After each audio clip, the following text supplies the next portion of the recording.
Assalamualaikum warahmatullahi wabarakatuh. Shalom, Om Swastiastu, Namo Buddhaya, Salam Kebajikan. Yang saya hormati dosen pengampu mata kuliah Hubungan Industrial, Bapak Muhammad Abbas SHMH. Yang saya cintai dan banggakan teman-teman Fakultas Hukum Angkatan 2020 Universitas Buana Perjuangan Karawang. Perkenalkan, saya Eka Suci Fitreningsi, perwakilan kelompok 6 yang akan menjadi moderator pada presentasi hari ini. Alhamdulillah, pada kesempatan kali ini kita dapat melanjutkan perkuliahan kita, yaitu penyampaian makalah dari kelompok 6 Hubungan Industrial oleh rekan-rekan saya, yaitu Saudara Alfian Ramdhani, Saudara Ari Supriyadi Sanjaya, Saudari Intan Alfido, dan yang terakhir tentu saja Saudari Lia Listiana. Kami dari kelompok 6 akan membahas materi tentang pengupahan. Baik teman-teman sekalian, langsung saja kita mulai ke penyampaian dan penyajian materi. Saya persilahkan kepada Saudari Intan Alfido untuk membacakan materi yang pertama. Baik, yang pertama saya akan menjelaskan definisi upah. Upah adalah imbalan yang diterima pekerja atas jasa kerja yang diberikannya dalam proses memproduksi barang atau jasa di perusahaan. Dengan demikian, pekerja dan pengusaha mempunyai kepentingan langsung mengenai sistem dan kondisi pengupahan setiap perusahaan. Selanjutnya ada tujuan penetapan upah minimum. Yang pertama, menghindari atau mengurangi persaingan yang tidak sehat sesama pekerja dalam kondisi kerja yang surplus, yang mendorong mereka menerima upah di bawah tingkat kelayakan. Yang kedua, menghindari atau mengurangi kemungkinan eksploitasi pekerja oleh pengusaha yang memanfaatkan kondisi pasar kerja untuk akumulasi keuntungannya. Yang ketiga, sebagai pengaman untuk menjaga tingkat upah karena satu dan lain hal jangan sampai turun lagi. Keempat, mengurangi tingkat kemiskinan absolut pekerja, terutama bila upah minimum tersebut dikaitkan dengan kebutuhan dasar pekerja dan keluarganya. Yang kelima, mendorong peningkatan produktivitas baik melalui perbaikan gizi dan kesehatan pekerja maupun melalui upaya manajemen untuk memperoleh kompensasi atas peningkatan upah minimum. Keenam, meningkatkan daya beli masyarakat yang pada gilirannya akan mendorong pertumbuhan ekonomi secara umum. Ketujuh, menciptakan hubungan industrial yang lebih aman dan harmonis. Dengan demikian, ketentuan upah minimum dapat ditetapkan berlaku untuk seluruh daerah di satu negara atau untuk semua sektor di seluruh daerah, atau berbeda menurut daerah dan sektor. Semakin banyak variasi ketentuan upah minimum, semakin lebih mencerminkan kondisi pasarnya. Akan tetapi semakin besar beban administrasinya. Selanjutnya ada kelembagaan penetapan upah minimum. Berdasarkan pasal 98 Undang-Undang Nomor 13 Tahun 2003 tentang Ketenagakerjaan, pemerintah membentuk Dewan Pengupahan Nasional atau DPN, Dewan Pengupahan Provinsi atau DPP, dan Dewan Pengupahan Kabupaten atau Kota atau DPK. Dengan anggota mewakili unsur pemerintah, organisasi pengusaha, serikat pekerja, perguruan tinggi, dan pakar. Selanjutnya, perhitungan kebutuhan fisik minimum.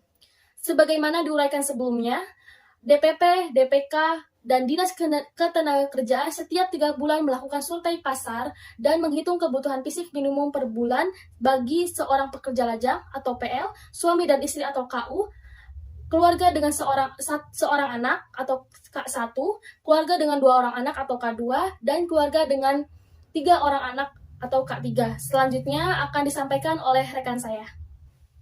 Penerapan upah minimum. Upah minimum ditetapkan dengan mempertimbangkan kebutuhan hidup layak, indeks harga konsumen, produktivitas, dan kemampuan perusahaan. Upah pada umumnya kondisi pasar kerja dan tingkat perkembangan perekonomian. Upah lembur. Dasar perhitungan upah lembur atau DPUL adalah upah per jam upah biasa.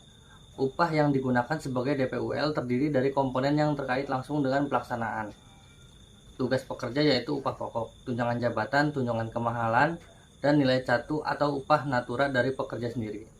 DPUL tidak boleh kurang dari 75% jumlah keseluruhan upah yang dibayarkan di dalam satuan waktu. DPUL atau upah sejam kerja biasanya adalah 1/173 upah sebulan. Insentif. Pengertian insentif. Menurut Nitis Semito, insentif adalah penghasilan tambahan yang akan diberikan kepada karyawan yang dapat memberikan prestasi sesuai dengan yang telah ditetapkan. Tujuannya, fungsi utama dari insentif adalah untuk memberikan tanggung jawab dan dorongan kepada karyawan. Insentif menjamin bahwa karyawan akan mengerahkan usahanya untuk mencapai tujuan organisasi.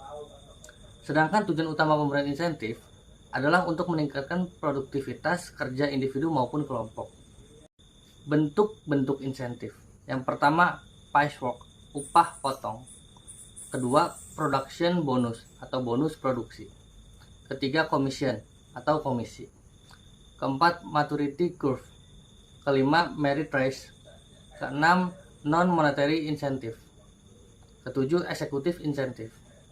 Sistem pemberian insentif yang pertama bonus tahunan, yang kedua insentif langsung, yang ketiga insentif individu, yang keempat insentif tim, yang kelima pembagian keuntungan, dan keenam bagi hasil. Materi berikutnya yaitu mengenai syarat pemberian insentif. Menurut Cascio, syarat tersebut adalah yang pertama yaitu sederhana. Peraturan dari sistem insentif harus singkat, jelas, dan dapat dimengerti. Yang kedua yaitu spesifik. Karyawan harus mengetahui dengan tepat apa yang diharapkan untuk mereka lakukan. Kemudian yang ketiga yaitu dapat dicapai. Setiap karyawan mempunyai kesempatan yang masuk akal untuk memperoleh sesuatu. Dan yang keempat yaitu dapat diukur. Sasaran yang dapat diukur merupakan dasar untuk menentukan neraca insentif. Program dolar akan sia-sia dan program evaluasi akan terlambat jika presentasi tertentu tidak dapat dikaitkan dengan dolar yang dibelanjakan. Kemudian yang berikutnya yaitu mengenai benefit dan tunjangan. Menurut Modi dan Nu, benefit atau manfaat adalah semua manfaat finansial yang biasanya didapatkan oleh karyawan secara tidak langsung. Beberapa program yang termasuk dalam benefit yaitu asuransi, program kesehatan, keamanan, keselamatan, dan kesejahteraan umum. Kemudian yang dimaksud tunjangan adalah suplemen terhadap upah atau gaji pokok dalam 3 fungsi, yaitu berkaitan dengan pelaksanaan tugas dalam rangka fungsi sosial dan sebagai insentif. Kemudian yang berikutnya itu mengenai struktur dan skala upah. Yang pertama yaitu upah satuan waktu dan upah satuan produk. Upah dapat ditentukan menurut satuan waktu atau time rates atau menurut satuan produk yang dihasilkan atau piece rate. Upah menurut satuan waktu dapat ditentukan dalam bentuk upah per jam, upah per hari, upah per minggu, upah per bulan, atau upah per tahun. Kemudian yang berikutnya yang kedua yaitu penyusunan skala upah. Menyusun struktur dan skala upah dengan memperhatikan jabatan, kompetensi kerja, serta kemampuan dan produktivitas perusahaan. Jenjang jabatan mencerminkan kompleksitas syarat jabatan yang harus dipenuhi untuk melaksanakan pekerjaan pada jabatan tersebut. Semakin tinggi jabatan, semakin berat syarat jabatan, dan semakin tinggi pula kompetensi atau kualifikasi orang yang mengisi jabatan tersebut. Dengan kata lain, semakin tinggi jabatan, dituntut semakin tinggi pangkat pejabat yang mengisinya. Demikian presentasi dari saya. Materi berikutnya akan dibacakan oleh rekan saya. Terima kasih. Remunerasi, inilah indikator remunerasi. Kesatu ialah gaji, benefit, insentif, bonus, komisi, dan tunjangan. Pengertian remunerasi. Remunerasi merupakan imbalan atas jasa yang diberikan perusahaan kepada pegawai sebagai bonus atas prestasi yang telah diberikannya untuk perusahaan dalam pencapaian tujuan. Dalam pemahaman ini menunjukkan bahwa keberadaannya di dalam perusahaan tidak bisa dianggap sepele atau diabaikan sebab berkaitan secara langsung dalam pencapaian tujuan perusahaan. Tujuan remunerasi. Adapun berbagai tujuan diadakannya remunerasi di suatu perusahaan antara lain mendorong sumber daya manusia yang berkualitas, memelihara sumber daya manusia yang produktif sehingga tidak pindah ke sektor swasta dan bentuk perilaku yang berorientasi pada pelayanan serta mengurangi tindak korupsi, kolusi, dan nepotisme. C. Sistem remunerasi dapat menciptakan persaingan yang positif antar karyawan. Akan terlihat sekali mana karyawan yang rajin dan mana yang pemalas. Memaksimumkan keuntungan atau memperoleh laba sebesar-besarnya bagi perusahaan dengan memanfaatkan biaya seefisien mungkin. Menciptakan tata kelola perusahaan yang baik dan berisi. Meningkatkan kesejahteraan karyawan, dan hal ini akan secara langsung berdampak pada peningkatan produktivitas. Selanjutnya ialah unsur-unsur remunerasi.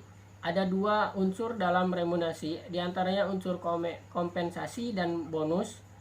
Kompensasi yaitu semua hal yang diterima oleh tenaga kerja atau pegawai, baik itu yang bentuknya fisik maupun yang non-fisik.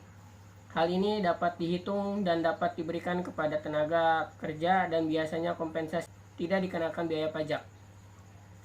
Sedangkan bonus yaitu imbalan yang diberikan kepada tenaga kerja dengan perhitungan presentasi, misalnya keuntungan atas produk yang telah dijualnya. Konsep dan remunerasi Moneneo berpendapat bahwa komponen remunerasi dapat dibedakan menjadi dua, yaitu remunerasi finansial dan remunerasi non-finansial. Baik, terima kasih sebelumnya. Baik, setelah rekan-rekan saya menjelaskan mengenai pengupahan, maka dapat ditarik kesimpulan bahwa kebijakan pengupahan yang dilakukan pemerintah untuk melindungi pekerja atau buruh dituangkan dalam Undang-Undang Nomor 13 Tahun 2003 tentang Ketenagakerjaan. Dalam bab 1, pasal 1, angka 30 menjelaskan upah adalah hak pekerja atau buruh yang diterima dan dinyatakan dalam bentuk uang sebagai imbalan dari pengusaha atau pemberi kerja kepada pekerja atau buruh yang ditetapkan dan dibayarkan menurut suatu perjanjian kerja, kesepakatan, atau peraturan perundang-undangan, termasuk tunjangan bagi pekerja atau buruh dan juga keluarganya atas suatu pekerjaan atau jasa yang telah atau akan dilakukan. Lalu bagi pengusaha, upah dan keseluruhan biaya tenaga kerja merupakan biaya yang menentukan kelangsungan perusahaan dan mempengaruhi kembalinya investasi ulang dari sebagian pendapatan yang akan menentukan penyerapan tenaga kerja di masa mendatang. Sedangkan upah bagi para pekerja merupakan faktor penting karena merupakan sumber untuk membiayai dirinya dan keluarganya.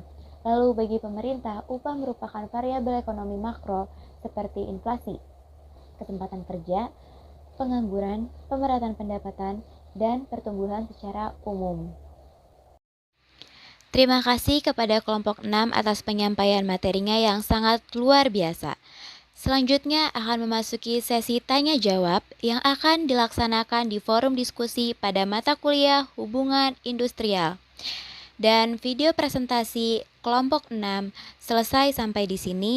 Saya selaku moderator mengucapkan mohon maaf apabila terdapat banyak kekurangan dalam penyampaian materi presentasi kami. Terima kasih atas perhatiannya. Wassalamualaikum warahmatullahi wabarakatuh.